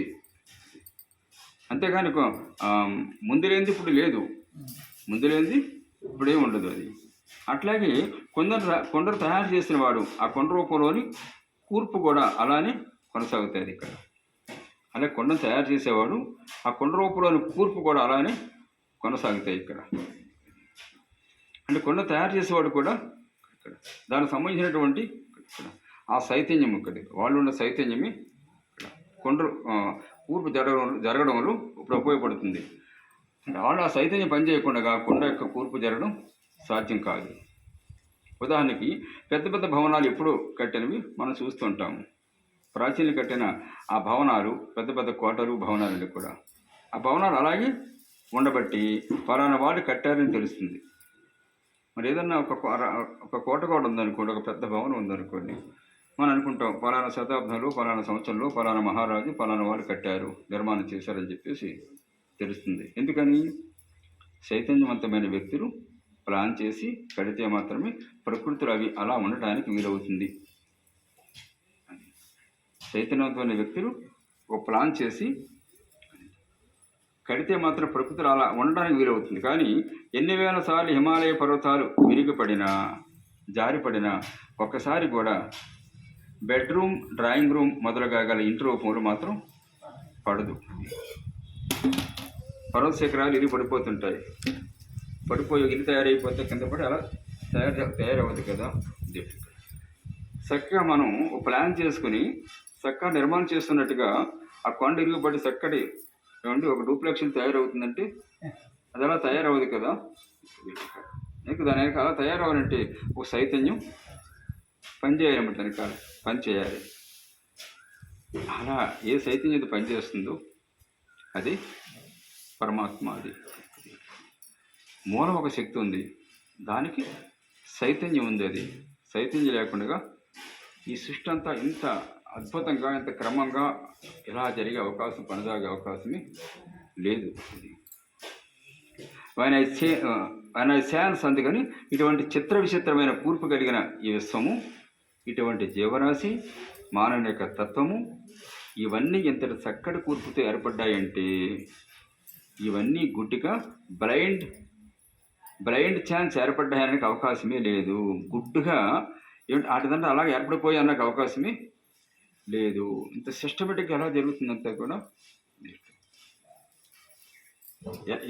ఎంత ఊహించినా కూడా లేదనకి ఎక్కడ అవకాశమే లేదు. అవకాశం ఉందని ఎవరైనా వితండంగా వాదించడం మొదలు పెడితే, అంటే వాటి అంతటా అదిగానే ఏర్పడిపోతున్నాయని వితండంగా వాటి ఇతరవాదం చేయడం మొదలు పెడితే ఏమవుతుందంటే బ్లైండ్ సెన్స్కి కూడా తెలివితేట ఉన్నాయని ఒప్పుకోవాల్సి ఉంటుంది. అది బ్లైండ్స్ అది అది అంటే బ్లైండ్స్ అంటే అది గుడ్డిగా ఏర్పడడం అంతే. ఇక్కడ అంటే అక్కడ ఈ కాలం లేకుండా ఏర్పడిపోవడం అన్నమాట ఆటోమేటిక్గా. ఏమంటే దానికి కూడా తెలివితేటలు ఉన్నాయన్నమాట. బ్లైండ్ సెన్స్ కూడా తెలివితేటలని ఒప్పుకోవాలి. అప్పుడేమైంది, అప్పుడు ఏదో సైతం పనిచేస్తుంటే కదా దానిలో కూడా తెలుస్తుంది. అదే భగవంతుడు అంటేది. ఆ బ్లైండ్ సెన్స్ కూడా తెలివితేటలు భగవంతుడు అంటేది. అది చైతన్యం, దానిలో చైతన్యం పనిచేసేది అంతా ఇక్కడ. అలాగనుకున్నా వేల సిద్ధాంతపరంగా చెప్పుకున్నప్పుడు కూడా అక్కడ కూడా చైతన్యం పనిచేయవలసింది. అదే భగవంతుడు అంటే. ఎందుకంత విసిగత చేస్తున్నామంటే కనబడని దానిని, మనం చూడలేని దానిని, నిరూపించలేని దానిని విశ్వసిస్తున్నామనే బలహీనత మనకు ఉండని అవసరం లేదు. ఎందుకంత చికిత్స చేస్తున్నామంటే చర్చ జరుగుతుందంటే ఇక్కడ కనబడని దానిని, మనం చూడలేని దానిని, నిరూపించలేని దానిని విశ్వసిస్తున్నామనే బలహీనత మనకు ఉండవలసిన లేదు. ఇది ముందు పక్కన పెట్టమంటారు. మనం చూస్తున్న దానిని అర్థం చేసుకుంటే మరొక సత్యం కావడానికి వీలు లేని దాన్ని మాత్రమే మనం భగవంతుడని విశ్వసిస్తున్నాం. మనం చూస్తున్న దానిని అర్థం చేసుకుంటే మరొకటి సత్యం కావడానికి వీలు లేని దాన్ని మాత్రమే మనం భగవంతుడని విశ్వసిస్తున్నాము, గుర్తించుకోవడానికి ప్రయత్నం చేస్తున్నాము. అది ఉన్నాడని మనం అంగీకరిస్తే ఉపయోగం ఏమిటన్నది రెండవ ప్రశ్న. అది భగవంతుడు ఉన్నాడని అంగీకరిస్తే ఉపయోగం ఏమిటి అన్నది రెండవ ప్రశ్న అంటారు. ఉన్నాడని ఒప్పుకోవడం మొదటి ప్రశ్న అయితే, ఉన్నాడని నిరూపిస్తే ఉపయోగం ఏమిటి? నిజమే, అది భగవంతుడు అనేవాడు ఉన్నాడు అనుకుందాము. దాన్ని గుర్తుపెట్టుకోకపోతే ఏం? అది భగవంతుడు ఉన్నాడని చెప్పేసి గుర్తుపెట్టుకోకపోతే పంబులిపోయింది ఏముంది అన్న ప్రశ్న. గుర్తుపెట్టుకోకపోతే మన దాహం తీరదా? ఉన్నాడని గుర్తుపెట్టుకోకపోతే దాహం తీరదా? మనకి అన్నం తింటే ఆకలి తీరదా? అదే ప్రశ్న. అంటే దేవుడు ఉన్నాడు అన్నవాడికి ఆకలి తీరుతుంది, ఏమండి, దాహం తీరుతుంది. లేడన్నవాడికి తీరుతుంది. గుర్తుపెట్టుకోవడం ఎందుకు? పూజలు పునస్కారాలు ఎందుకు చేయాలి? దాన్ని ప్రత్యేకంగా మన జీవితానికి ఆశయంగా పెట్టుకుని దాని పరంగా మాత్రమే ధర్మాధర్మాలు పొందడం ఎందుకు? ఇదంతా పూజలు పునస్కారాలు ఏముండాలని చెప్పడం, అవ్రతాలు ఇవి ఇక్కడ దాన్ని పెట్టి సత్యము, ధర్మము, సత్సాంప్రదాయం ఇవన్నీ ఏర్పరచుకోవడం ఎందుకు? అటు విశ్వాసం లేకుండా పొందొచ్చు కదా, విశ్వాసం లేకుండా పొందొచ్చు కదా అనేది ఒక వాదం. దేవుడు ఉన్నాడు విశ్వాసం లేకుండా ఇవన్నీ కూడా మనం పొందొచ్చు కదా అన్నది ఒక ప్రశ్న. కానీ ఒక విషయం ఉంది, నిర్మోహమాటంగా వేసుకోవాల్సిన ప్రశ్న ఒకటి ఉందంటారు. భగవంతుడు ఉన్నాడని విశ్వసించిన వాళ్ళు కూడా ఒప్పుకున్న విషయం ఒకటి ఉంది. ఏంటంటే మానవుడు సాటి మానవులను మానవత్వంతో చూడాలి, ఏ మనిషి సాటి మనిషిని పీడించకూడదు, అందరూ కలిసి జాతీయ ప్రగతి కోసం ప్రయత్నం చేయాలి అనే సిద్ధాంతాన్ని నిరాకరించే సిద్ధాంతం ఈ ప్రపంచంలో లేదు. భగవంతుడు ఉన్నాడు అనుకున్నవాడు దీన్ని ఒప్పుకోవాలి, లేడు అనుకున్నవాడు దీన్ని ఒప్పుకొని తీరాలి. కానీ మూలమైన ప్రశ్న ఏంటంటే ఇటు సిద్ధాంతాన్ని ఎందుకు అంగీకరించాలి అన్నది. ఎందుకు ఒప్పుకోవాలంటే మానవులం కాబట్టి అంగీకరించాలి అన్నారనుకోండి. అయితే ఆ సిద్ధాంతం తెలుసుకొని ఆ ప్రకారం జీవించగలమా అని ఆలోచిస్తే పొడుగున అలా కలిసి జీవిస్తున్నామని ఎక్కువ మందిని చెప్పలేము. అందులో జీవిస్తున్న ఎక్కువ మంది చెప్పలేము అలాగా. కానీ ప్రయత్నం చేయవలసి ఉంది. అలా జీవించే ప్రయత్నం చేయాలి మానవ ధర్మంతో. రాతితో శిల్పాన్ని చెక్కుతున్నాము, క్రమంగా శిల్పం అవుతుంది. ప్రయత్నం చేయగా తయారవుతుంది. అలాగే కృషి చేయగా ఎప్పటికైనా ఆ స్థితికి వస్తాము అని ఒక ఆశయం పెట్టుకొని బయలుదేరుతున్నాం. అది మనసును, ఇంద్రియాలను అదుపులో పెట్టుకుంటూ మనసును ఇంకా నైతిక మార్గం వైపు తీసుకువెళ్ళడానికి అందరం కలిసి కృషి చేస్తున్నాము. మనం నడుస్తూ సాటివారిని కూడా అలా నడిపించడానికి ప్రయత్నిస్తున్నాము. కానీ మానవుని కాబట్టి ఎట్లా పడితే అట్లా జీవించాలని అనుకోవడం లేదు కదా. మరి మానవుడు ఎలా పడితే జీవించాలని అనుకోవట్లేదు కదా. కనుక మానవుని కాబట్టి అన్నది ఒక వాదం కాదు. మన మనుషులుగా ఎలా పడితే జీవించాలనుకోవట్లేదు ఇక్కడ. ఎంచేదంటే దీనికి కూడా ఒక క్రమశిక్షణ అనేది అలవాటు చేసుకున్న కదా సత్యము, ధర్మము, సత్సాంప్రదాయము, తరించే మార్గము, అలాగే నైతిక విలువలు, మానవతా విలువలు ఇవన్నీ ఏర్పాటు చేసుకున్నాం కదా మనం. అంతే ఎలా పడితే అలా జీవించాలని అనుకోవట్లేదు కదా. భగవంతుడు అనే దాన్ని పక్కన పెడితే మన సాటి వారి కోసం ఎందుకు పాటుపడాలి, ధర్మంగా ఎందుకు ఉండాలి, సత్యంగా ఎందుకు ఉండాలి, దయ ఎందుకు ఉండాలి, మరొకరిని ఎందుకు చంపకూడదు, శాస్త్రీయంగానే ఆలోచిద్దాం. ధర్మం ప్రకృతి సిద్ధమని చెప్పగలమా? ఈ వాదం అసలు నిలబడదు. ధర్మం ప్రకృతి సిద్ధమని చెప్పగలవంటే ఇది వాదం అసలు నిలబడదంటారు. ఇంచేదంటే ఈ అనంత సృష్టిలో పురుగులను కప్ప తింటుంది, కప్పను పాము తింటుంది, పామును ముంగిసి తింటుంది, ముంగిసి నక్క తింటుంది, నక్కను మరోటి తింటుంది. 100 పులుస్తరాకులు బయట పారేసిన ఒక బలమైన కుక్క వాటిని తరిమేసి తాను తిని వెళ్ళాక కానీ మరొక దానిని రానియకుండా ఉండడానికి ప్రయత్నం చేస్తుంది. ఇటువంటి అనంతమైన జీవరాశి కలిగినటువంటి ఈ ప్రకృతిలో దేనికి బలం ఉంటే అది తక్కిన వాటిని తరిమేసేటటువంటి నిర్మాణం కలిగినటువంటి ఈ ప్రకృతిలో మధ్యలో ఎవడో వచ్చి నైతిక విలువలు ఉండాలి అంటే ఎందుకు ఉండాలి అన్నది ప్రశ్న. మనం సాటివాడితో నువ్వు ధర్మంగా ఉండు, నీకు వచ్చిన ధనం రాకపోయినా సరే, నువ్వు నాశనం అయిపోయినా సరే, నువ్వు ధర్మంగా ఉండవలసిందే అంటే ఈ ప్రపంచంలో 4 రోజులు నీకు బ్రతకాలని లేదా, సావనా నువ్వు రమ్మంటే వస్తావా అని అడుగుతాడు. ఇప్పుడు ప్రశ్న బాగా అది ఎలా అయితే బతికినట్టు అంటారు కదా సత్యం ధర్మం అంటే. కాబట్టి ధర్మం ఎందుకు ఉండాలి అన్న ప్రశ్నకు సహేతుకమైన సమాధానం మనకు దొరకలేదు. ఆ ప్రశ్నను పక్కన పెట్టి మామూలుగా మనం ఒక్క విషయం ఆలోచిద్దాం. మనమందరము జీవిస్తున్నాము, మొట్టమొదట భుక్తికై పాటుపడుతున్నాము. తిండి గుడ్డ, ఈ భుక్తి కోసం పాటుపడుతున్నాం. మొదట తిండి గుడ్డ సంపాదించుకున్నాము. మనం ఎవరి మీద ఆధారపడుతున్నాము, వారి పట్ల మన బాధ్యతలు నిర్వర్తిస్తున్నాము.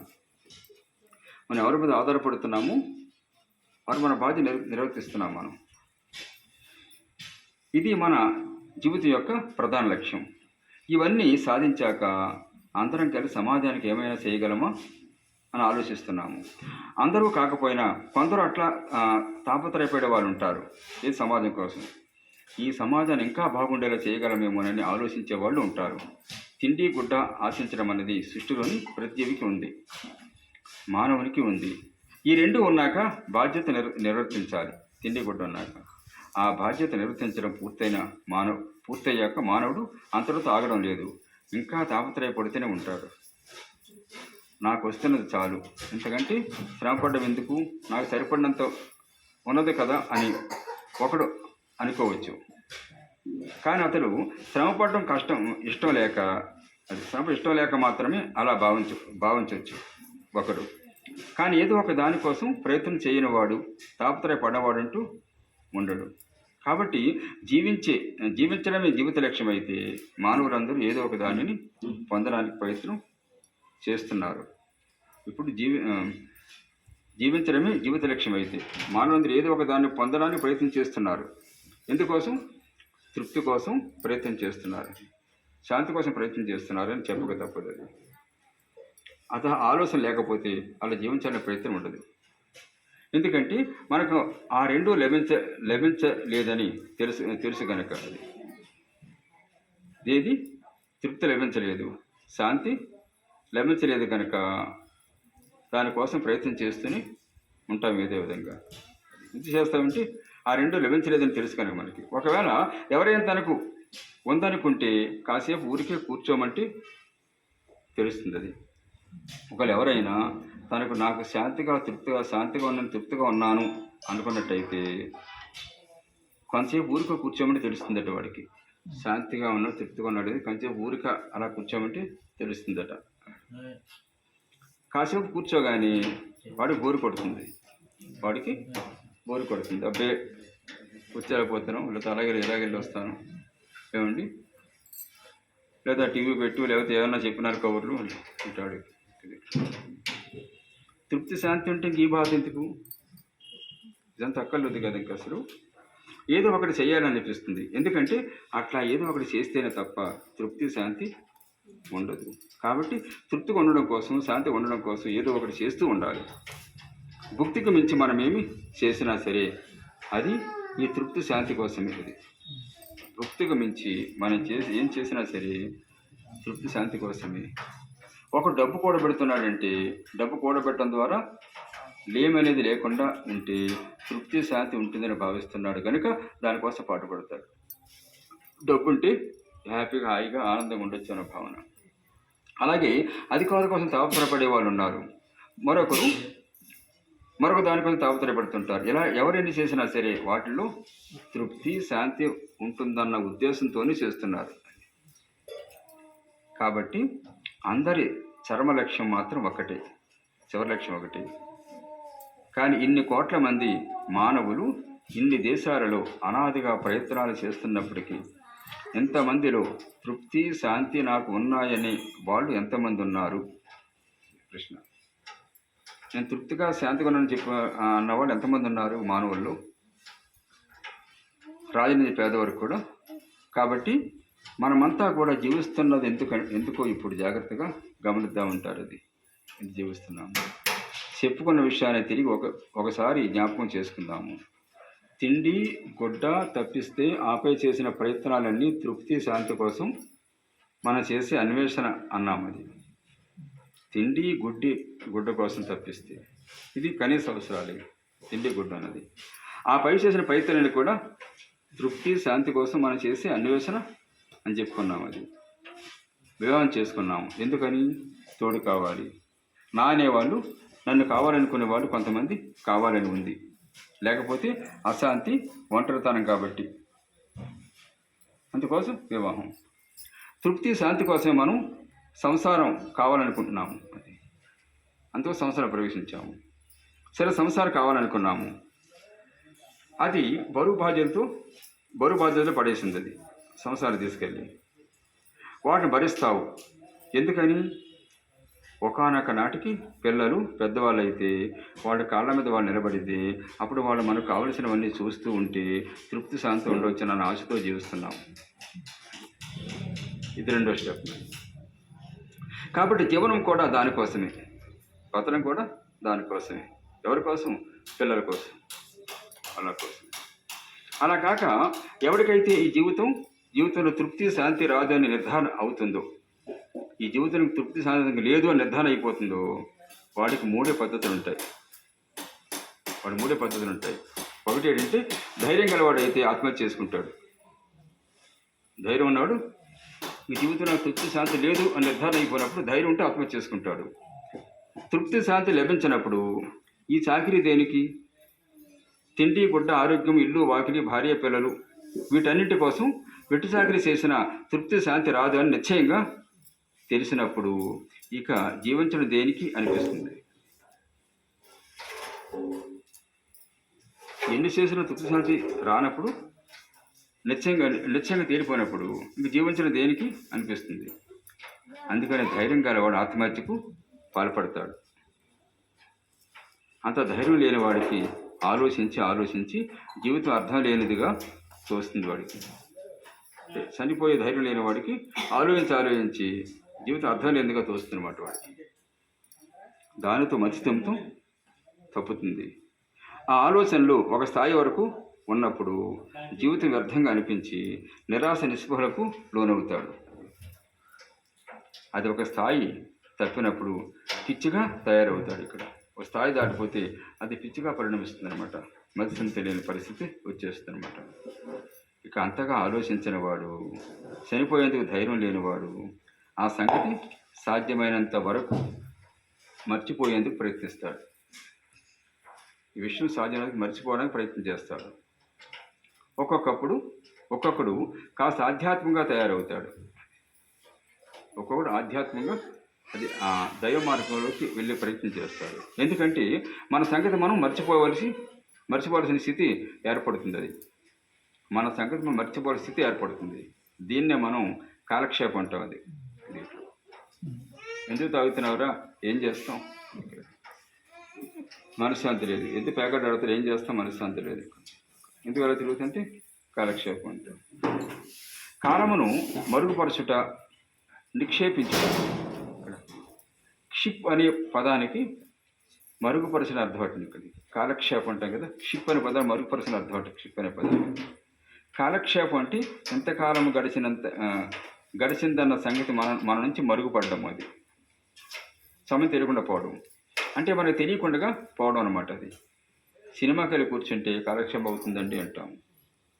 అది ఇంటి దగ్గర కూర్చుంటే సమయమే గడవదు, బోరు పడుతుంది, ఎట్లా గబ్బు అనిపిస్తుంది. రైల్లో కూర్చొని ఇక్కడ టికెట్ తీసుకొని మొదలు పెడితే పక్కవాడు స్టేషన్ వచ్చింది దిగమని చెప్పేదాకా తెలియదు, అప్పుడే వచ్చేసింది అనిపిస్తుంది. అంటే టికెట్లు చదువుతుంటే కాలక్షేపం జరుగుతుంది. అది ఇప్పుడైతే సెల్ ఫోన్లు అనుకోండి, పేపర్ చూస్తుంటే కాలక్షేపం జరిగింది. అలాగే సినిమాకి వెళ్తే కాలక్షేపం జరిగింది. ఈ కాలక్షేపాన్ని ఏమిటంటే తృప్తి, శాంతి కోసం అందరికీ తపన ఉండి అది ఎట్లా వస్తుందో తెలియక, అది లేకుండా జీవించలేక మనం పడే అగచాట్లు అన్నమాట ఇవన్నీ కూడా. తృప్తి శాంతి అవుతుంది తెలియక, అది లేకపోతే జీవించలేక మన పడే పాటలు అన్నమాట ఇవన్నీ కూడా. ఎందుకంటే అది లేకుండా మనం జీవించడం, ఏది తృప్తి శాంతి లేకుండా జీవించలేము. ఎందుకంటే తృప్తి శాంతి లేదని తెలిస్తే మరణించడమే తృప్తి అనిపిస్తుంది.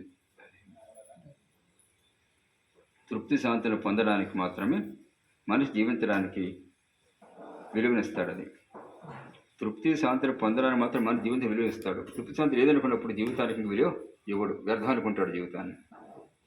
అది సాధించలేనప్పుడు జీవితం గుదిబండగా తయారవుతుందన్నమాట.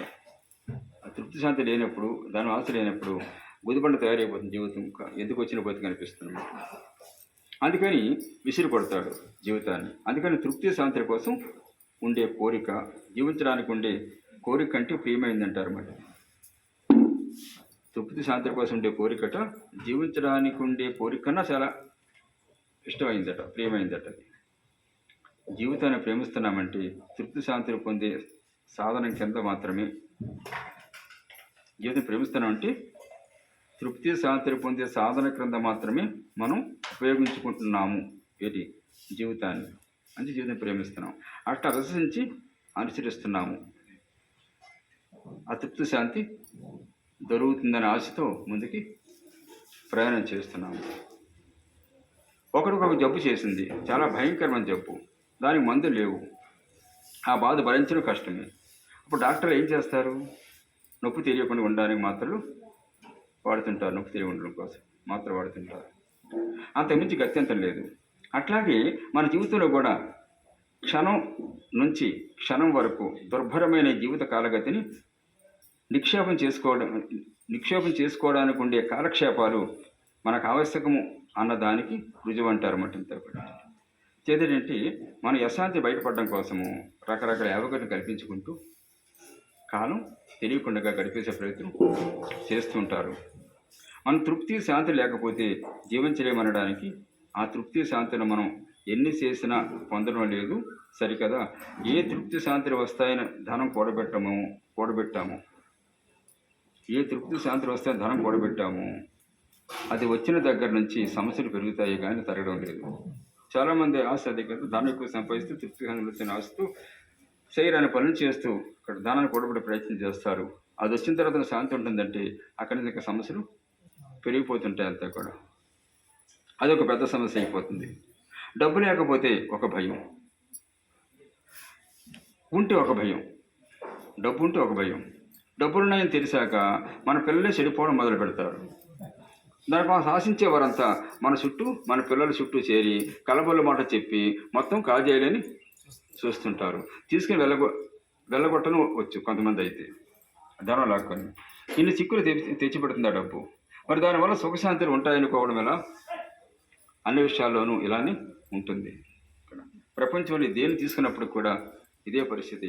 మొత్తం మీద నిజమైన తృప్తి శాంతిని ప్రపంచమైన ధనధాన విశేష భావాలు ఎక్కడ లేదని నిర్ధారణ అవుతుంది జాగ్రత్తగా ఆలయించగలిగితే సాధకుడు.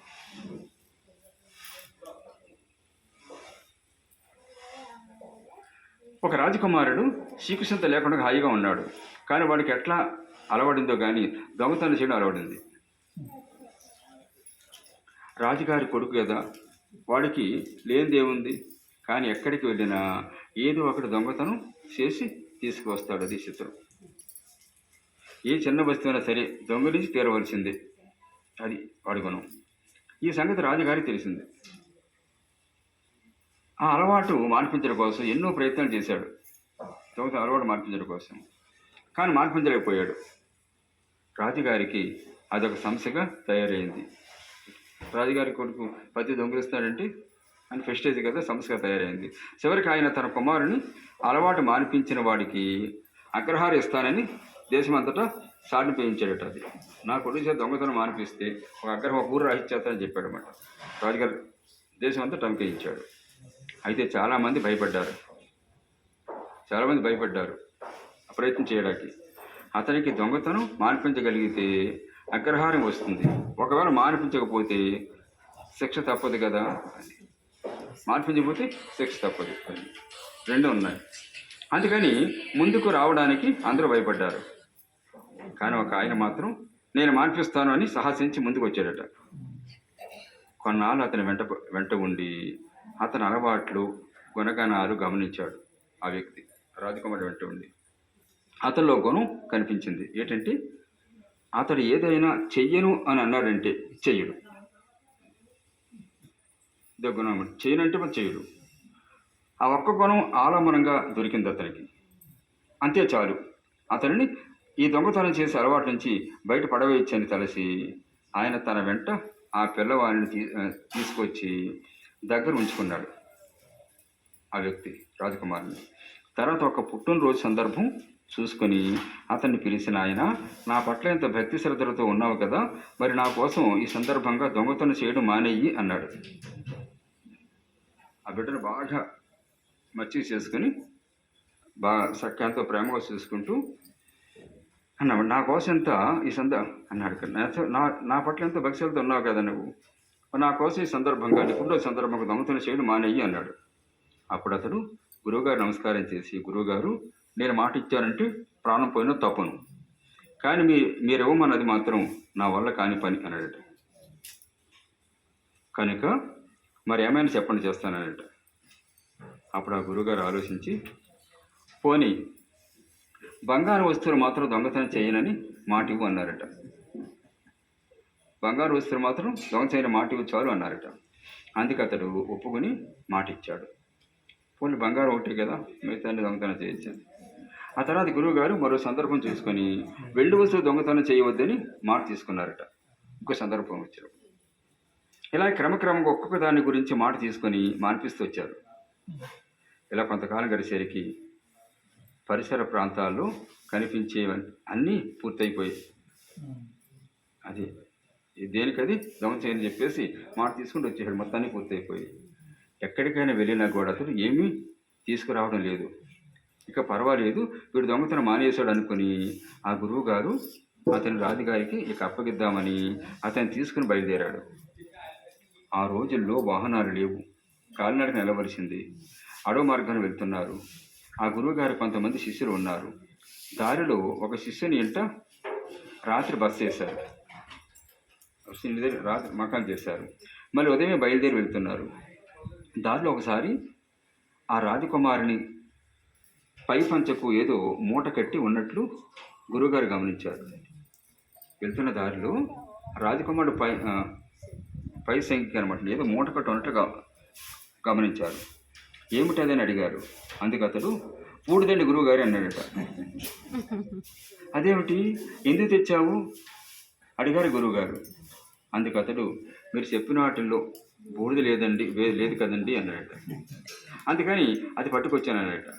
అంటే ఎన్ని రీతిలో వాడు దొంగతనం చేయకుండా అడ్డంకులు పెట్టినా దాని వెనకాల అతనికి అది చేయాలన్న ఆశ ఎలాగైతే ఉన్నదో,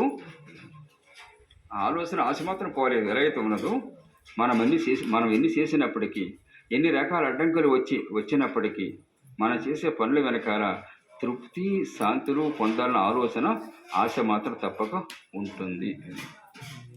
ఈ రెండు తప్పక మూడు తీరుతాయి. ఆ గురువు గారికి మరొక శిష్యుడు ఉన్నాడు. అతడు ఆయన చెప్పిన మార్గంలో సాధన చేసుకుంటూ ఆధ్యాత్మిక ఉన్నత స్థాయికి చేరుకున్నాడు. ఆ గురువుగారి శిష్యుడు ఇంకో శిష్యుడు. ఒక రాత్రి అతని ఇంట ఈ గురువుగారు బస చేశారు. ఆ శిష్యునింట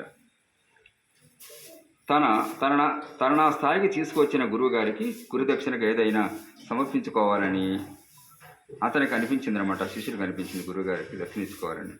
తన దగ్గర ఉన్న పరశువేదిని గురువుగారికి సమర్పించాడు.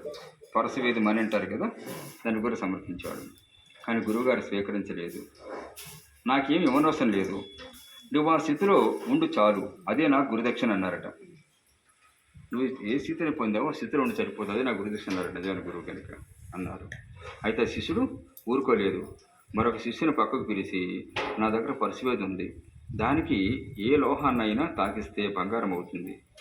అది పరశువేది మనకి ఏది తాకిస్తే అది బంగారం అయిపోతుంది కదా, దాన్ని నీకు ఇస్తున్నాను. ఏదైనా అవసరమైనప్పుడు దీని సహాయంతో గురువుగారు మీరు సుఖంగా ఉండవచ్చు. ఏదైనా అవసరమైనప్పుడు ఇక్కడ ఈ పరశువేదమైన సహాయంతో గురువుగారి మీరు సుఖంగా ఉండవచ్చు, దాన్ని మీ దగ్గర ఉంచు అని ఆ శిష్యునికి ఇచ్చాడట ఆ పరశువేదమని. సరే, మళ్ళీ ఆ గురు శిష్యులు అక్కడి నుంచి బయలుదేరారు. కొంత దూరం వెళ్ళాక ఆ శిష్యుడు, నాకు భయంగా ఉంది గురువుగారు అన్నాడట. అదేంట్రా, ఇప్పటిదాకా బాగానే ఉన్నావు కదా అన్నారట గురువుగారు. ఇప్పుడు ఏమైందిరా అన్నారట. గురువుగారు, ఏమోనండి భయంగా ఉందన్నాడట. గురువు సంగతి గ్రహించారు. అప్పుడు వాడుతూ, అయితే ఒక పని చేయరా, ఆ భయాన్ని అవతల పారేయి అన్నారట. ఆ భయాన్ని అవతల పారేయి అన్నారట. అప్పుడు వాడికి అర్థమైంది, దేనినైనా తాకిస్తే చాలు దాన్ని బంగారంగా మార్చగలిగేటటువంటి ఆ పరశువేది తన దగ్గర ఉన్నదని ఎవరికైనా తెలిస్తే ఎవడైనా ఊరికే ఉంటాడా, ఎంతకైనా సిద్ధపడతాడు, చంపడానికి కూడా వెనకాడు. అది వాడి భయం. ఇది లేనప్పుడు ఏ చీకు చింత లేకుండా ఉన్నాను, ఇది ఉంటే మనశ్శాంతి లేదు, ఇదే నా భయం అని అతడు గ్రహించాడు. అలాగే తృప్తి శాంతులు వస్తాయని వేటి కోసమైతే మనం పాకులాడుతున్నాము అవన్నీ చీకు చింత తెచ్చి పెడతాయి, కానీ తృప్తి శాంతులు ఇవ్వజాలవు. ఎప్పుడు ఇచ్చేవి కాదు, అదొక ఎండమావు లాంటి భ్రాంతి రమ్మటి చెయ్యాలి. ఎండమావు లాంటి భ్రాంతులు అంటే ఈ ప్రపంచంలో ఏ ధన విషయ వస్తువులు కూడా ఏది కూడా మనకి తృప్తి శాంతిని ఇచ్చేవి మాత్రం కాదు, నిర్ధారణ అయిపోతుంది అనమాట. అది అలాగా ఈ ప్రపంచంలో ఈ వస్తువు ఉన్నందువల్ల, ఈ ధనం ఉన్నందువల్ల, ఈ బంగారం ఉన్నందువల్ల, ఏమంటే లేకపోతే ఈ బిడ్డలు ఉన్నందువల్ల, వీళ్ళ వల్ల తృప్తిగా సుఖంగా ఆనందంగా ఉన్నానని ఎవరు కూడా లేరు కదంతా కూడా. అది ఒక భ్రాంతి మాత్రమే. అంచేత ఇది లభించేది కాదు. ఇంతమందిలో ఎవరు కూడా నాకున్నది చాలు, ఇక ఏం అక్కర్లేదు అనకపోవడమే దీనికి రుజువు. అది ప్రపంచంలో ఎవరు కూడా నాకున్నది చాలు ఇంకేం అక్కర్లేదు అన్నారు ఒక్కరు కూడా లేరు. ఎవరిని అన్న మాట పరచుకుంటారు తప్ప నిజంగా అన్న మాట కాదు అది దీంట్లో. కాబట్టి ఇంతమంది జీవితము దండగైనా ఇక ఎవరికి తృప్తి శాంతి అనేది రావడానికి అవకాశమే లేదా ప్రపంచంలో? అసలు ఇది సత్యం కాదా? ఇంతమందిలో ఎవరికి లేదు కాబట్టి అసలు అట్టిది లేనే లేదు. అసలు తృప్తి శాంతి అసలు లేనే లేదు ప్రపంచంలో. అది సత్యం కాదని అంగీకరిస్తే మన జీవించడం అనవసరం. సత్యం అది తృప్తి శాంతి అన్నది లభించేది కాదు, సత్యం కాదని అంగీకరిస్తే మన జీవించడం అనవసరం అనిపిస్తుంది. ఇన్ని తంటాలు పడ్డం అంతకంటే అనవసరం. అది ఇన్ని పాటలు కూడా అనవసరం దానికోసం. కానీ అది లేదు అనడానికి వీలు లేదు. అలా చెప్పేది లేదన్నా తృప్తి శాంతి లేదని వీలు లేదు.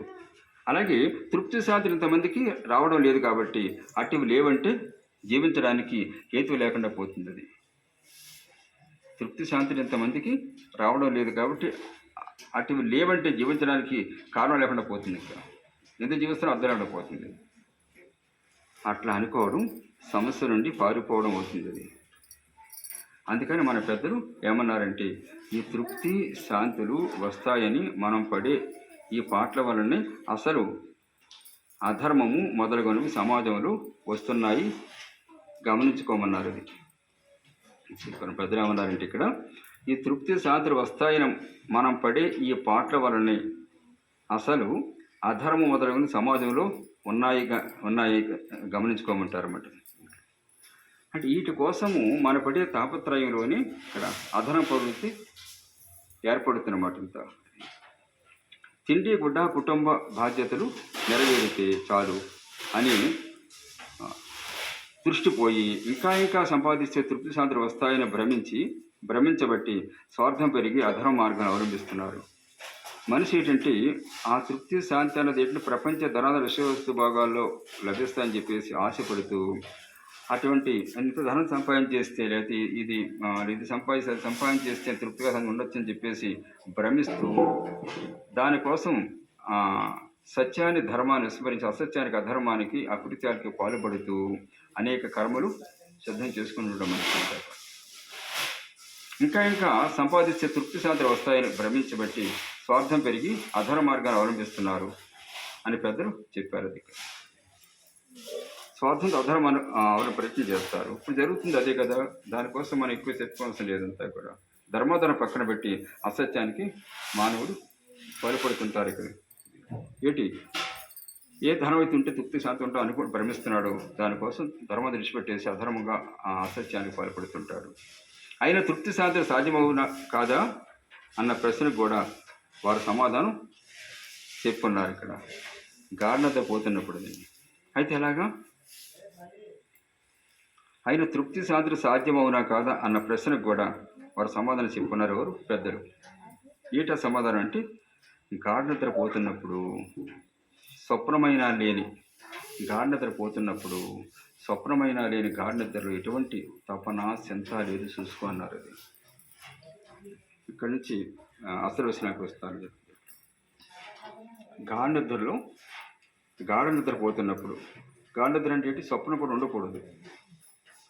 స్వప్ననిద్ర గాఢనిద్ర కాదు. స్వప్ననిద్ర కూడా శకాకి గత్తర అంతా కూడా దీంట్లో స్వప్నంలో ఏంటి? గాఢనిద్ర పోతున్నప్పుడు స్వప్నమైన గాఢనిద్రలో ఎటువంటి తపన చింత లేదు చూసుకో అన్నారు. అది అక్కడ ఏ తప ఏ చింత లేదు. ఇక్కడ ఏమండి అక్కడ ఏది ఉండదు. ఇక్కడ అపారణ శాంతి అనుభవం అనమాట గాఢనిద్ర. మెలకువలో ఉండగా ఇన్ని కోట్ల మంది ఇన్ని రకాలుగా ప్రయత్నిస్తున్నప్పటికీ రానటువంటి తృప్తి శాంతి గాఢనిద్రలో ప్రతివాడికి వస్తున్నది చూసుకోమని చెప్పారు పెద్దలు. అది గాఢనిద్రలో అంచేత ప్రతి ఒక్కడు కూడా దీంట్లో ఒరే నీకు 100 కోట్లు ఇస్తాను, 10 రోజులు నిద్రపోకుండా ఉండరా, సాధ్యం అవుతుందో? అది ఒకరు ఉన్నాడు అనుకోండి, పిచ్చోడు అయిపోతాడు కదా దీంట్లో, మరి జీవితం పోతుంది. ఇక్కడ నుంచి అదంటే ఎన్నున్నా కానీ ఆ గాఢత నిజమైన శాంతి తృప్తి అనుభవించగలుగుతాడు మానవుడు. అంచేతంటే అక్కడ ఏ ఆలోచన ఉండదు, అక్కడ ఏ కోరిక ఉండదు. ఇక్కడ కేవలం శాంతి అంతే.